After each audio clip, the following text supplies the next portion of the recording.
What's up, guys? Welcome to a brand new episode of the Fit Women's Weekly podcast. Today's episode is all about kettlebells.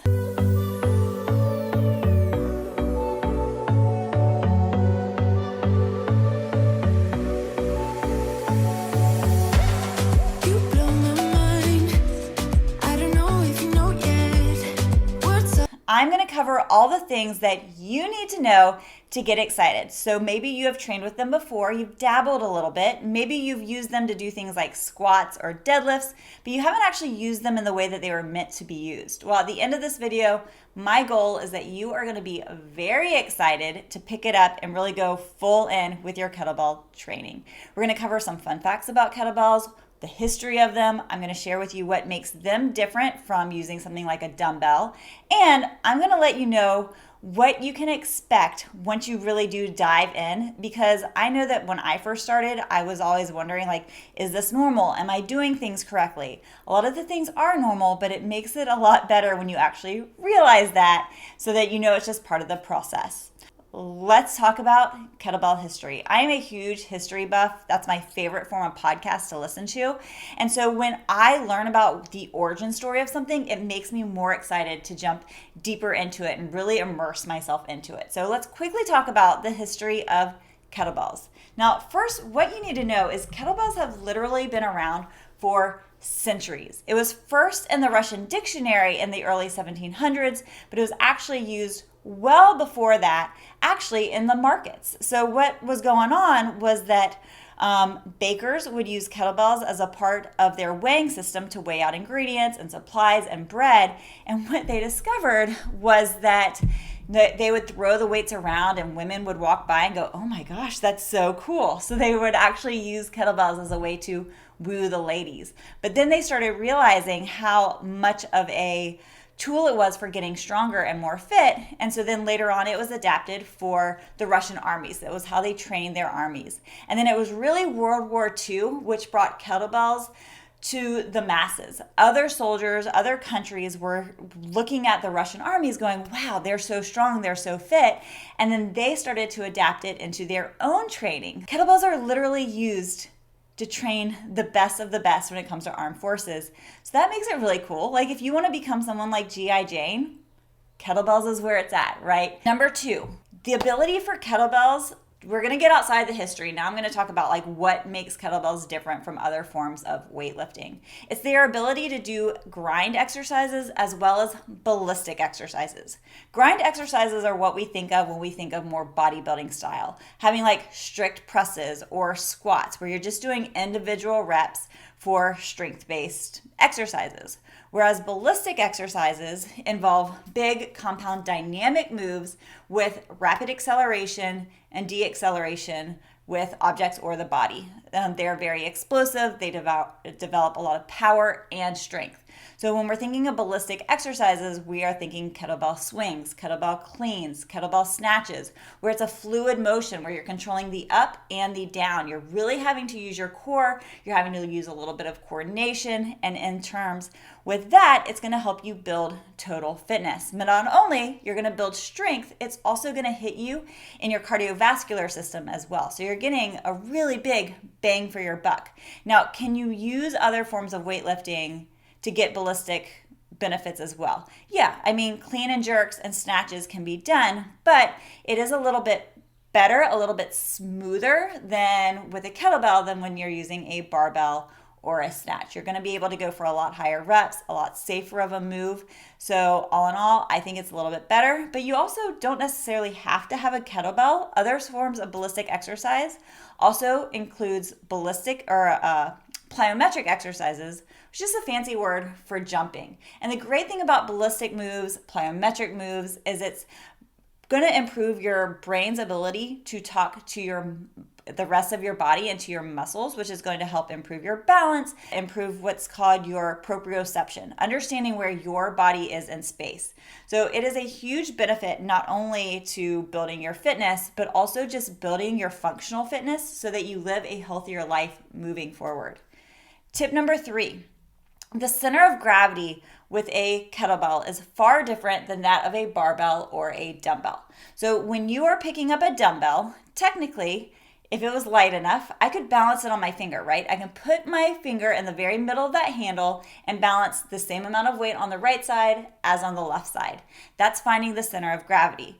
Because of the way that the kettlebell is shaped with the bell down at the bottom and the horn or the handle up at the top, you can't do that. There's no place that you can technically like balance on its side, especially the way that you hold it. You're not holding it at the center of gravity. So what does that mean for you and your fitness?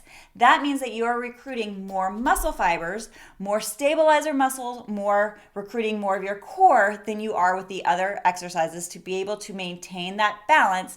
And again, you're going to get more bang for your buck. The more muscles that you're able to activate during an exercise, the more calories that you're going to burn, more fat you're going to burn, and the more strength you're going to build. Tip number 4 is the ability to change how you hold it. So generally speaking, when it comes to dumbbells or barbells, you really need to grow your selection pretty fast, right? There's only so many different ways that you can hold it, and we all know how important progressive overload is, meaning that from one workout to the next, you're trying to make it a little bit harder on your system so that your body has to adapt, and that's how you get stronger. That's how you see results. And so it makes it really hard for people at home unless you're always increasing your reps, which we have talked about in the past. There are ways to progressively overload your system without adding more weight, but it does make it a little bit harder, and over time, it's going to make your workouts a little bit longer because you're always having to add on extra reps to make the workout harder. With kettlebells, you don't have to do that because you can hold them in so many different ways that you can really get by, especially at the start for the first year, 2 years, even 3 years, with using just 2 to 3 different kettlebell weights. You can hold it in what's called a rack position, where you're holding just a single weight in one hand. You can hold it goblet style, where you're holding one weight with 2 hands. You can hold it in an inverted position, which turns the kettlebell upside down, which makes it very hard and fires off a ton, especially bicep muscles of your bicep. All that to say is that you don't need this huge home gym to be able to really challenge yourself. If you're just getting started with kettlebells and you're trying to figure out what weight is the right weight, then for most women, I would recommend starting with a 12 kilogram weight and a 16 kilogram weight. That can get you really far doing some grind exercises and some really solid ballistic exercises like swings and snatches, which is also a fun fact that kettlebells are mostly done in kilograms. And for Americans, that can sometimes be hard. So a 12 kilogram kettlebell is about 24 pounds. 16 kilogram is 35 pounds. Over time, I do recommend getting maybe like a 24 kilogram, which is 53 pounds for other movements like heavy swings and deadlifts. But again, just starting off, for most people, because we're all different in what is considered heavy for us, but for most people, that 24 pounder and 35 pounder can really do a lot for your fitness for a really long time before you feel the need to have to add to it. And you only need one weight versus a lot of times with dumbbells and stuff, you want to have a pair. Tip number 5, fun fact number 5, grip strength. How frustrating is it if you are someone that does deadlifts, if you are someone that likes to do pull-ups, you don't want to stop your set because your grip gives out. You want to stop your set because your hamstrings and your glutes, your posterior chain during deadlifts gets fatigued, right? During pull-ups, you want to give up not because you can't hold on to the bar anymore, but because your lats and your arms are just worn out. Well, that all comes down to building solid grip strength, and kettlebells, doing those ballistic exercises are going to build some incredible grip strength. If you are doing kettlebell swings and you start to feel your forearms starting to get exhausted, that's your grip working. And the more you do those moves, the stronger the grip you're going to have. When people ask me, how can I hang on a bar for so long to knock out 15 to 20 pull-ups? And I always contribute it to my ability of having a really tight grip from doing so many kettlebells. So if grip strength is important to you, which it should be because most exercises you need to have a tight or a strong grip, start picking up a kettlebell. You can even do it for just holding farmer carries, but it's something that is going to be a secondary effect that you weren't expecting that's going to turn over into being a huge help as you carry on with your fitness journey. Number 6, posture. Posture is something we all deal with. In fact, me standing in front of this camera while I record this podcast, I am constantly thinking about my posture because I have the habit of slumping forward, of not keeping my core brace, of just kind of slumping and letting loose. A lot of us sit down all day, which is going to develop tight pecs, which pulls those shoulders forward and rounds our upper back. But because of the way that I've already mentioned, where we are having to use so many muscles to maintain our kettlebell with our core strength, with our back strength, it's going to help improve your posture. So kind of like grip, where you're not going into it being like, I'm doing kettlebells to improve my grip. It's just an awesome side effect. The same thing can be said for your posture. You're going to be firing off your core so much that you're going to get a stronger core. Because you're doing so many things with the ballistic movement, like doing overhead presses and snatches, you're going to be opening up your chest a lot in those positions. You're going to be able to open up your chest, which is going to, again, help you with your posture. So if you suffer from bad posture, you have a weak core, pick up a kettlebell. Number 7. This is more of like a fun fact that hopefully will get you excited, and that's the fact that it is a skill that has to be learned. One of the things that happens as we get older is we don't like to learn anymore, right?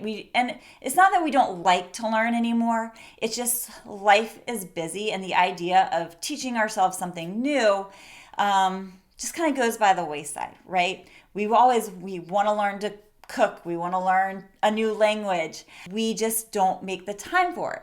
But when you do, it is fantastic for your brain health, obviously, and it makes you feel like a more confident person. It is amazing to learn something new, especially as we get older. And kettlebells is a skill. With a lot of dumbbell exercises or most grind exercises, you can watch a little demo on it and you can practice it over time, but it's easy to pick up enough where you're not going to hurt yourself. Whereas learning things like swings and ballistic cleans and snatches, windmills, kettlebell get-ups, those are something that takes really being trained at efficiently, practicing over and over again. And yeah, you're going to suck at the beginning. So yeah, you might not go into your first few workouts where you're going to burn 500 calories because it's going to be more of, here's a skill, let me break this down, let me practice a little bit. And then over time, you're going to work up to having these amazing sessions. But be patient with yourself, teach yourself, and see that, wow, I actually do have patience to learn something. Make sure that you reach out to someone who is efficient in kettlebells and is an actual certified coach, and then have fun with the journey. Number 9, this is just a very, very important tip, okay? This is number 8. You need to train kettlebells light as if they were heavy. When I'm doing a kettlebell clinic, which actually, fun fact, right now for my Fit Women's Weekly Live group, which is my online strength studio where I stream live workouts every day, I'm actually doing a special kettlebell clinic where every day for the next week and a half, I'm breaking down the fundamental exercises, and then we're doing practice workouts and making sure that everybody is comfortable with the movements so that we can all progress from there. It's just a free little session that I'm doing for my clients. But the number one rule that I always teach in my kettlebell clinics is that I don't care if you're using a 15-pounder, you're going to treat that 15-pounder as if it were a 50-pounder. Because if you start going lazy with the 15er, as you work your way up, you're going to carry those bad habits on with the heavy weights. And unfortunately, while kettlebells are safe if you know how to use them properly, if you don't, then you're going to put yourself at risk of injury. You can hurt your back, you can hurt your shoulders.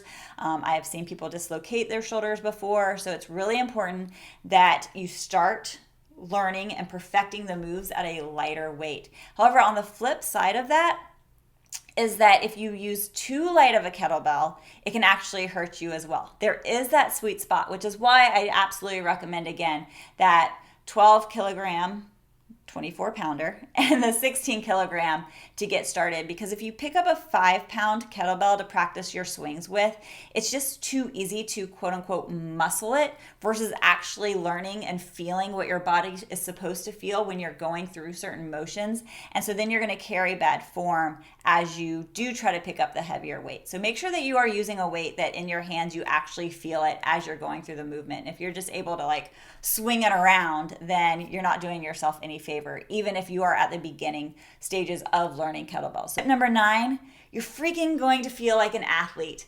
I don't care how old we are. I have so many clients that come to me and was like, I was never an athlete, but wow, I am 40 years old now and I feel the most fit that I ever have. And for the first time in my life, I feel like an athlete. That is such a powerful thing. And as we get older, we tend to question ourselves. We tend to think like, I'm just not as coordinated as I used to be, not as strong as I used to be. But doing things like kettlebells is going to help boost your confidence and make you feel like an athlete. And think about all the other ways that can carry on to other aspects of your life. Doing these kind of exercises is going to help you become a stronger runner if running is your goal, because we want to make sure that as a runner, you're doing everything you can to prevent overuse injuries. And that comes from strength training. And kettlebells is such a great way to do that. So if you want to feel like an athlete, you want to be a well-rounded fitness person, then go grab that kettlebell that's been sitting in the corner of your gym. And then last but not least, the biggest tip that I wish I had known when I first got started with kettlebells is that your hands and your wrist are going to hate you. When you are holding a kettlebell properly, your wrist is in a straight position. You want to break it because you don't want the kettlebell itself to sit up against your wrist and your forearm, but don't do that. It's putting your wrist in a very unstable, weak position. And so that means the kettlebell is going to be resting on your forearm and you're going to get bruises. It does get better over time, but it absolutely takes practice, and it does take just adjusting to what that feels like. There are things that you can do, like using wrist guards, but I don't recommend using wrist guards when you are brand new to kettlebells, simply because, again, that's kind of like using the lightweight versus heavyweight. You're covering up what you should be feeling. And so I think that when you're first getting started, go without wrist guards so that you know, ow, that's hitting me in the wrong way, especially with things like snatches and cleans, whereas you'll be able to feel when you get it right of, ooh, that felt smooth. Now, you'll still feel the pressure of your bell, and that's not always comfortable, but for the move itself, I want you to feel it so you know what the good way feels like versus the not so good way. But as you are more confident in your skills, then you can progress. I just use sweat guards. That's enough cushion for me. I have very, very small wrists, but that adds enough cushion so I don't get bruised all the time. But at the beginning, I would end up with about golf ball sized bruises on my wrist. The other part of it is your hands are going to look ugly. My friends and family look at my hands and they're like, ooh, you okay? Because I have such big calluses. I have some blood blisters that pop up from time to time from doing things like my snatches or too many swings. And that's just part of it. I'm not here to have callus-free hands. I work hard, and every time I look down at those hands, I go, yeah, these guys have put in the work, put in the time, and their hard work pays off. I promise it does. It's kind of a running joke when you first get started with your kettlebells. When you get your first rip, it's like, congratulations, you're part of the community. You will rip at some point. And that's just part of it. The good thing is that rips heal really, really fast. Just keep it clean, keep it closed as long as possible, and you'll be good to go. I will link up the video to help you get going with your kettlebell swings.